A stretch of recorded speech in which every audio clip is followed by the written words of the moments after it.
ചൊവ്വാഴ്ചയും ഞായറാഴ്ചയും അതിരാവിലെ ഈ പുത്തനത്താണി റോഡ് അലത്തൂര് പോകുന്ന ഒരാളാണ് ഞാൻ. ചൊവ്വാഴ്ച രാവിലെ, ഇനി നാളെ രാവിലെ പോകാനുണ്ട്, സുബഹിസ്കരിക്കാനാകുമ്പോഴേക്ക് കടങ്ങാത്തുണ്ടിലെത്തണം. എന്തിനാ ഞാനത്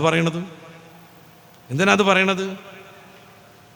പുത്തനത്താണി സുന്നിപ്പള്ളിയിൽ നിന്നാണ് പലപ്പോഴും ഞാൻ സുബഹിസ്കരിക്കാറുള്ളത്. സുബഹിസ്കാരത്തിൻ്റെ ജമാഅത്തിന് അവിടെ എത്തും. അങ്ങോട്ട് പോകുന്നതിൻ്റെ മുന്നേ കാണാം എൻഎച്ചിലുള്ള ചില പെട്ടിക്കടകളിൽ നിന്ന് ബൂട്ട് ഊരിപ്പിടിച്ച് ജെയ്സി തോളിലിട്ട് വേർത്തു കുളിച്ച് കളിയൊക്കെ കഴിഞ്ഞ് വെള്ളം കുടിക്കാനും ചായ കുടിക്കാനും വരുന്ന ചെറുപ്പക്കാർ.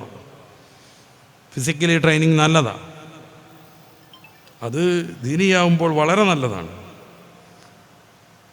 വേർത്തു കുളിച്ച് ക്ഷീണിച്ച് സുബയുടെ ജമാഅത്ത് നടക്കുന്നതിൻ്റെ മുമ്പ് ചായ കുടിക്കാൻ വരണമെങ്കിൽ അവരെപ്പോൾ ഇറങ്ങിയിട്ടുണ്ടാവും. ഡെയിലി പരിപാടിയാണ്, ഒരു തടസ്സമില്ല. അത് കഴിഞ്ഞ് ചെല്ലും. ചിലപ്പോൾ സുബഹി പോലും നിസ്കരിക്കാതെ ഒറ്റ ഉറക്കുറങ്ങും 3-4 മണിക്കൂർ. നട്ടപ്പാതിരൊക്കെ എഴുന്നേറ്റിട്ട് കളിക്കാൻ വരാൻ ഒരു തടസ്സമില്ല. 2 റക്അത്ത് നിസ്കരിക്കാനാണ് പ്രയാസം. സുന്നത്തുകൾ മാറ്റിവെക്കാൻ തൽക്കാലം ഫർള് പോലും വേണ്ട വിധം നിസ്കരിക്കാൻ വല്ലാത്ത മടി പല കാരണങ്ങളാൽ ഒഴിവാക്കിക്കൊണ്ടിരിക്കുന്നു. കോട്ടയവും മലപ്പുറവും തമ്മിലുള്ള ഫുട്ബോൾ സന്തോഷ് ട്രോഫിയുടെ ഫൈനൽ നടക്കുന്നു കോട്ടപ്പടി സ്റ്റേഡിയത്തിൽ. കളി തുടങ്ങുന്നത് 6 മണിക്കാണ്. അന്ന് 15,000 ആൾ കൊള്ളുന്ന ആ സ്റ്റേഡിയത്തിൽ 25,000 ആൾ വന്നു. കളിക്കാർ ഓടിക്കളിക്കുന്ന ലൈന് വരെയും ആവേശം കൊണ്ട് ജനങ്ങളിങ്ങനെ തിങ്ങി നിറഞ്ഞു നിന്നു. 25,000 ആളുകളിൽ 80%-ലേറെ 90% മുസ്ലിങ്ങളായിരിക്കും. ഇനി കഥയുടെ ബാക്കി ഞാൻ പറയാം.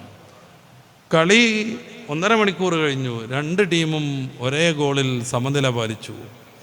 എക്സ്ട്രാ ടൈം 1/2 മണിക്കൂർ കൊടുത്തു, അതിലും സമനില പാലിച്ചു. പിന്നെ ഷൂട്ടൗട്ടിലേക്ക് കാര്യങ്ങളെത്തി. അതൊക്കെ കഴിഞ്ഞ് വേറെന്തോ പരിപാടി നടത്തിയിട്ടാണ് ഏതോ ഒരു ടീം ജയിച്ചത്. അൽഹംദുലില്ലാ ഖൈർ ജയിച്ചല്ലോ അല്ലേ. പരിപാടി കഴിഞ്ഞ് പുറത്തിറങ്ങിയപ്പോഴേക്ക് 8:30 മലപ്പുറത്തിൻ്റെ സിരാ കേന്ദ്രത്തിൽ ഏകദേശം 21,000-22,000 മുഅ്മിനീങ്ങൾ ചുറ്റുഭാഗവും പള്ളി നിറഞ്ഞു നിൽക്കുന്ന ആ ടൗണിൽ മഗ്രിബ് നിസ്കരിച്ചിട്ടില്ല. ഈ തോന്നിയാസത്തിൻ്റെ പേര് ഒരു നിലക്കും അംഗീകരിക്കാൻ പറ്റൂല. ഈ വൃത്തികേട് ഒരു നിലക്കും അംഗീകരിക്കാൻ പറ്റൂല. ഫിസിക്കൽ ട്രെയിനിങ് ഒന്ന് വേറെ, ആരോഗ്യം ഉണ്ടാവാനുള്ള എക്സസൈസ് മറ്റൊന്ന്. സുബഹിയും മഗ്രിബും ഇശാവും ഖളാക്കിയിട്ടുള്ള ഈ ജാതി തോന്നിവാസം തൻ്റെ ഇടമുള്ള വാപ്പയാണെങ്കിൽ സമ്മതിക്കാൻ പറ്റൂല. തൻ്റെ ഇടല്ലെങ്കിൽ പ്രത്യേകിച്ച് പറഞ്ഞിട്ട് കാര്യമില്ല. നട്ടലിന് പകരം വാഴപ്പിണ്ടിയുള്ളവരോടൊന്നും പ്രത്യേകിച്ച് പറഞ്ഞിട്ട് കാര്യമില്ല. ഇടക്ക് വെച്ചിട്ട് ഒരൊറ്റ വാളെടുക്കലുകൊണ്ട് ശരിയാവില്ല. പതിയെ അവരെ ചേർന്ന് നിന്ന് രക്ഷപ്പെടുത്താൻ ശ്രമിക്കണം. ഇതാണ് ദീൻ. ഇതിനപ്പുറമുള്ളതൊക്കെ ദീനിൻ്റെ പുറത്തുള്ളതാണ്. മാതാ ബഅദൽ ഹഖ് ഇല്ല വലാൽ. നന്മയ്ക്കപ്പുറമുള്ളത് എല്ലാം തിന്മയാണ്. ഹക്കിനപ്പുറമുള്ളത് മൊത്തം തിന്മയാണ്, വലാലാണ്. അത് മനസ്സിലാക്കി ആഖിറത്തിന് വേണ്ടിയുള്ള പ്രത്യേകമായ മുന്നൊരുക്കത്തിൽ മുഴുകണമെന്ന് എന്നോടും പ്രിയപ്പെട്ട സഹോദരരോടും ഓർമ്മപ്പെടുത്തുകയാണ്. പരിശുദ്ധ ഖുർആനിൽ ഏറ്റവും അവസാനമായി അവതരിച്ച സൂക്തം നേരത്തെ ഞാൻ പറഞ്ഞു. വത്തഖൂ യൗമൻ തുർജഊന ഫീഹി ഇലല്ലാഹ്. അള്ളാഹുവിലേക്ക് മടക്കപ്പെടുന്ന ഒരു ദിവസം വരും. അത് ശ്രദ്ധാപൂർവം കൈകാര്യം ചെയ്യണം. അത് പേടിച്ച് ജീവിക്കണം. മനുഷ്യൻ്റെ ജീവിത ദൗത്യം എന്താണ്? ഖുർആൻ സൂറത്ത് ആൽ ഇംറാന്റെ 185 വാക്യത്തിൽ വിശദീകരിക്കുന്നു. വമൻ സുഹ്സിയ അനിന്നാർ. ആര് നരകത്തിൽ നിന്ന് ദൂരെയായി, വഉദ്ഖിലൽ ജന്ന. സ്വർഗത്തിൽ കയറാനുമായി, ഫഖദ് ഫാസ്. അവനാണ് വിജയിച്ചവൻ. ഇത്തിരി ബുദ്ധിമുട്ടേണ്ടി വരും, ഇത്തിരി ടാസ്ക് ആയിരിക്കും. വളരെ കുറഞ്ഞ കാലം 63 വയസ്സാണ് സയ്യിദുനാ വ ഹബീബുനാ മുഹമ്മദുർ റസൂലുള്ളാഹി സ്വല്ലല്ലാഹു അലൈഹി വസല്ലം തങ്ങൾ ജീവിച്ചത്. അതേ വയസ്സാണ് സിദ്ദീഖുൽ അക്ബർ റളിയല്ലാഹു അൻഹു ജീവിച്ചത്. വിജ്ഞാനത്തിൻ്റെ മഹാസാഗരം നീന്തിക്കടന്ന്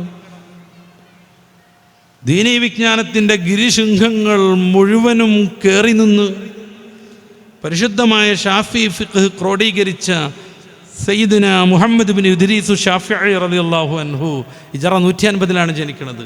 204 വഫാത്താകുന്നത്. 54 വർഷം മാത്രം. നമ്മളെയും കാത്തിരിക്കുന്നു ആ ഒരു യാത്ര. കുറേ മോഹങ്ങളുണ്ട്, തീരണം എന്നാഗ്രഹമുണ്ട്. പേരക്കുട്ടിയുടെ കല്യാണത്തിന് പോലും വല്ലിപ്പയായിട്ട് ഉഷാറിലിരിക്കണം എന്ന് തോന്നുന്നുണ്ട്. പൂന്താനം പറഞ്ഞതുപോലെ കരേറുന്നു മോഹവും. മോഹം അങ്ങനെ കയറി വരുന്നുണ്ട്. എല്ലാം ഉപേക്ഷിച്ചൊരു യാത്രയുണ്ട്. തീരെ മടക്കല്ലാത്ത യാത്ര.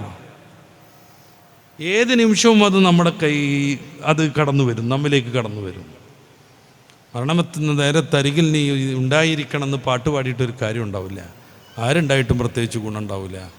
മരിക്കുന്നതിൻ്റെ മുന്നേ ഇനിയുള്ള യാത്ര, നിത്യതയുടെ ജീവിതം, പരമാനന്ദത്തിലാവാനുള്ള കഠിനാധ്വാനം ചെയ്യണം. ചിലതൊക്കെ മാറ്റിവെക്കേണ്ടി വരും, ചില കാഴ്ചകളൊക്കെ ഉപേക്ഷിക്കേണ്ടി വരും, ചില സംസാരങ്ങളൊക്കെ മുടക്കേണ്ടി വരും, പലതിനോടും നോ പറയേണ്ടി വരും. എന്തുകൊണ്ടെന്നാൽ പരിശുദ്ധ സൂറത്തുൽ ജുമയുടെ 8-ാമത്തെ വാക്യം മറക്കരുത്.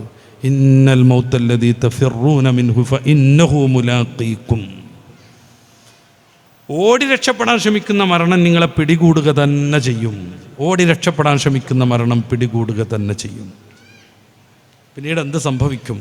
ആത്മാവിൻ്റെ വിഭ്യന്തരങ്ങളെന്നും പറഞ്ഞ പുസ്തകമുണ്ട് ഷംസുദ്ദീൻ മുബാറക്കിൻ്റെ, വായിച്ചു നോക്ക്. നമ്മുടെ ബോഡിക്ക് എന്ത് പറ്റും? 27 വർഷം മെഡിക്കൽ കോളേജ് കോഴിക്കോട്ടെ പത്തോളജി വിഭാഗം മേധാവിയാകുന്ന ഡോക്ടർ ഷേളി വാസുവിൻ്റെ പുസ്തകമുണ്ട് പോസ്റ്റ്മോർട്ടം ടേബിൾ. ഒന്ന് വായിച്ചു നോക്കുക. മാറും, വികാരങ്ങൾ മാറും, മോഹങ്ങൾ മാറ്റിയെഴുതും. പുറത്തിറങ്ങണമെങ്കിൽ ചുണ്ട് ചുവപ്പിക്കണമെന്ന വികാരം തീരും. ഈ ചുണ്ട് എന്താവുമെന്ന് ഷേളിവാസ് വിശദീകരിക്കുന്നുണ്ട്. എത്രാം ദിവസം കണ്ണ് തുറിച്ചു വന്നിട്ട് പൊട്ടിപ്പോകുമെന്ന് അവർ പറയുന്നുണ്ട്. വയറെന്നാണ് വീർത്ത് വീർത്ത് വീർത്ത് വന്ന് കബറോളം പൊന്തിയിട്ട് പൊട്ടുക എന്നുള്ളത് പറയുന്നുണ്ട്. എന്നാണ് എല്ലുകൾ മാത്രം പൊന്തി നിന്ന് നമ്മൾ ഈ സന്തോഷത്തോടെ കൊണ്ടു നടന്ന ശരീരം കബറിലാകെ കണ്ട് ചീഞ്ഞ് ഒരു പേസ്റ്റ് പരുവത്തിൽ പരന്ന് കിടക്കുക എന്നുള്ളത് അവർ പറയുന്നുണ്ട്. പിന്നെ എന്നാണ് നെഞ്ചിൻ്റെ എല്ലുകൾ ഓരോന്നോരോന്ന് കൊഴിഞ്ഞ് വീഴുക എന്നുള്ളത് പറയുന്നുണ്ട്. കൗതുകം തോന്നും. ഞാൻ അങ്ങനെ ആവേണ്ട ആളാണ് നിങ്ങളും, ഞാൻ അങ്ങനെയാവേണ്ട ആളാണ് നിങ്ങളും. മനുഷ്യ ശരീരത്തിലെ മൊത്തം ഘടകങ്ങൾ പരിശോധിക്കുക. മണ്ണിലെല്ലാം ഉണ്ട്, എല്ലാം മണ്ണിൽ +3 കൂടെയുണ്ട്. ഈ ശരീരത്തിൽ ഉപയോഗപ്പെടുത്തിയ വസ്തുക്കൾ മൊത്തം വാങ്ങാൻ മാർക്കറ്റിൽ പോയാൽ 2000 രൂപ തികയില്ല. 2000 രൂപ തികയില്ല, അത്ര മതി. 80% വെള്ളമാണ്, കുറച്ച് അയൺ, സിങ്ക്, ഫോസ്ഫറസ്, മഗ്നീഷ്യം. ഒരു തീപ്പെട്ടി ഉണ്ടാക്കാൻ മാത്രമേ ഫോസ്ഫറസ് ഉള്ളൂ നമ്മുടെ ശരീരത്തിൽ. ഇതിനെ അലങ്കരിക്കാനാണ് ജീവിതം പാഴാക്കി കളയണത്. ഇതിനെ പിന്നെയും പിന്നെയും കൊഴുപ്പിക്കാനും ചൊറുക്കൂട്ടാനുമാണ് നമ്മൾ ശ്രമിച്ചുകൊണ്ടിരിക്കുന്നത്. ഒരു ശരാശരി വീട്ടിലെ ദാരിദ്ര്യം പിടിച്ച വീട്ടിലെ പെൺകുട്ടിക്ക് പോലും പുറത്തിറങ്ങണമെങ്കിൽ ചുണ്ടിൽ പെയിൻ്റ് അടിക്കണം. പ്രിയപ്പെട്ട മകളെ, ശ്രദ്ധയോടുകൂടെ കേൾക്കുക. ഈ പെയിൻ്റ് അടിക്കുന്ന സാധനത്തിൽ മെർക്കുറി എന്ന് പറയുന്ന മാരകമായ വിഷപദാർത്ഥമുണ്ട്. 1 ഗ്രാമിൻ്റെ 100-ലൊരംശം അകത്ത് ചെന്നാൽ പോലും കിഡ്നി അടിച്ചു പോകും. പിന്നെ മതം അവിടെ നിൽക്കട്ടെ, ചുവന്ന ചുണ്ടായിട്ട് ഇങ്ങനെ ചിരിച്ച് നടക്കുന്നത് അവിടെ ഇരിക്കട്ടെ. ഇത് ഉള്ളിലേക്ക് പോയിട്ടുണ്ടെങ്കിൽ കിഡ്നി പോകും. കേരളത്തിലെ ഏറ്റവും കൂടുതൽ കിഡ്നി രോഗികളുള്ളത് നമ്മുടെ മലപ്പുറത്താണ്, മറക്കരുത്. അതുകൊണ്ട് ദുനിയാവും ആഖിറവും വിജയിപ്പിച്ചെടുക്കണം. അതിന് ചില നിയന്ത്രണങ്ങൾ പാലിക്കണം. മതം ജീവിതത്തിലേക്ക് കൊണ്ടുവരണം. നമ്മളോടൊപ്പം നമ്മുടെ മക്കളെയും നമുക്ക് കൊണ്ടു നടക്കാനാവണം. പടച്ച റബ്ബ് തൗഫീഖ് നൽകുമാറാവട്ടെ. അതിനുള്ള മുന്നൊരുക്കവും നിമിത്ത കാരണവുമായി നമ്മുടെ ഈ സംഗമത്തെ അള്ളാഹു കബൂലാക്കുമാറാവട്ടെ. റഹ്മാനായ റബ്ബെ, ഞങ്ങളെയും ഞങ്ങളുടെ മക്കളെയും നീ എല്ലാ അനർത്ഥങ്ങളിൽ നിന്നും സംരക്ഷിക്കണേ റഹ്മാനെ. വിവിധങ്ങളായ ആവശ്യങ്ങളുണ്ട്, എല്ലാം നീ നിവർത്തിച്ചു തരണേ റഹ്മാനെ.